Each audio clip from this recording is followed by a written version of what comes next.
शेतकरी मित्रांनो, येत्या 31 मार्च 2024 पर्यंत कर्ज हे परतफेड करण्याची तारीख हे संपुष्टात येणार आहे।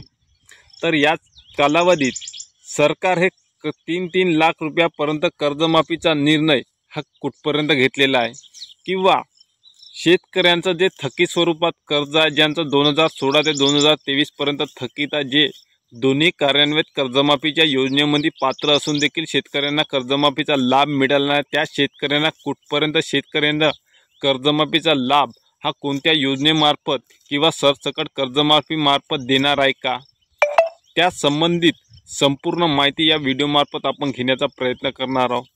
जे थकीत स्वरूपामध्ये कर्ज आहे, ज्यांचं 2016 पासून 1.5 लाखाच्या आत कर्ज होतं किंवा 2019 मध्ये महात्मा ज्योतिराव फुले शेतकरी कर्जमुक्ती योजना आली, त्यामध्ये देखील पात्र शेतकरी 91% होते आणि 2017 मध्ये हे पात्र शेतकरी 68% होते। तर या दोन्ही योजनेमध्ये पात्र असून देखील शेतकरी बहुतांश शेतकरी हा निकष व तत्वता अटीमुळे शासनाच्या हा वंचित राहिलेला आहे। तर त्या शेतकऱ्यांना खरंच कर्जमाफी मिळेल का किंवा त्या शेतकऱ्यांना कर्ज हे नियमित भराव का, व जे रेग्युलर कर्जदारक शेतकरी आहेत त्यांना सानुग्रह राशी म्हणून 50,000 रुपये खरंच मिळणार आहे का, त्या संबंधित संपूर्ण माहिती या व्हिडिओमार्फत आपण घेण्याचा प्रयत्न करणार। तर नमस्कार शेतकरी मित्रांनो, मी आशिष, आपल्या आशिष खाडे या यूट्यूब चॅनलवर सहर्ष स्वागत आहे। नवीन असाल तर अशा शेतीविषयक माहितीसाठी चॅनलला सबस्क्राईब करून ठेवा। तर शेतकरी मित्रांनो, महाराष्ट्रातील शेतकऱ्यांना मागील 4 ते 5 वर्षाच्या काळामध्ये अवेळी पाऊस पडल्यामुळे व दुष्काळ पडल्यामुळे, गारपिटीमुळे, एक ना अनेक रोगाच्या प्रादुर्भावामुळे पीक हे निस्तनाबूत झाले व शेतकऱ्यांचं जी काही मिळकत होती शेतीमधून ती बंद झाली।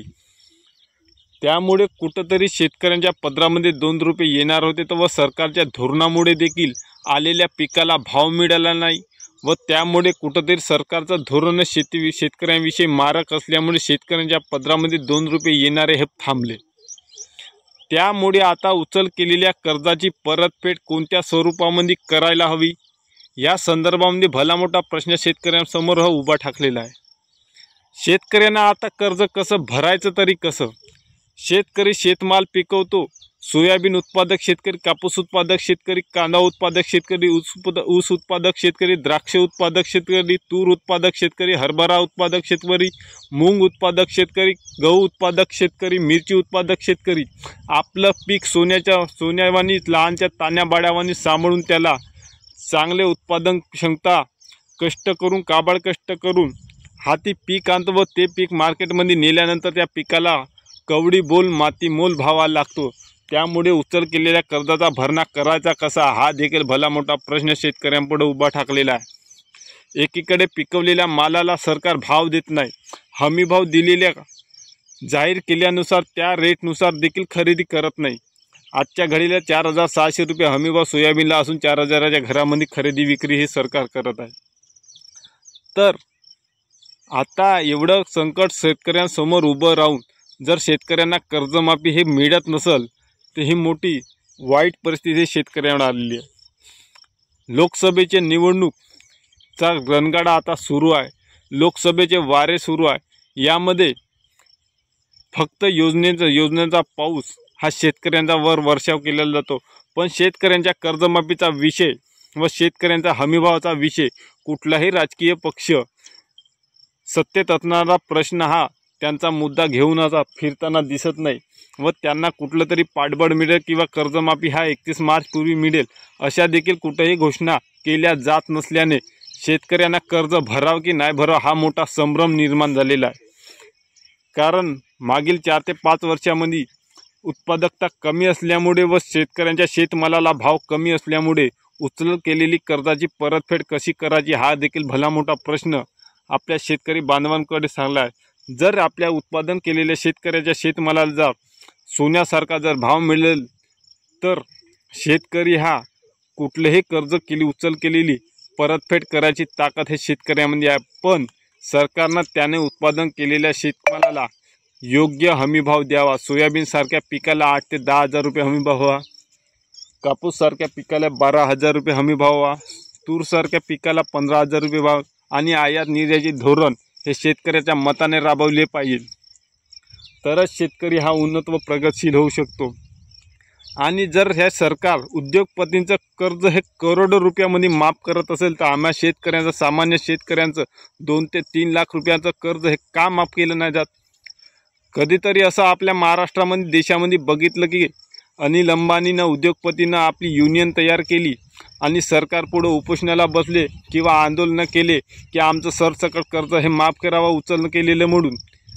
कधी असं बघायला मिळालं नाही। पण आज महाराष्ट्राच्या धर्तीवर, दिल्लीच्या धर्तीवर आज सीमेवर शेतकऱ्यांचं आंदोलन सुरू आहे आणि त्याच्यामध्ये प्रमुख मागणी एक आहे की शेतकऱ्यांचं, देशातील शेतकऱ्यांचं हे सरसकट कर्ज हे माफ केलं पाहिजे।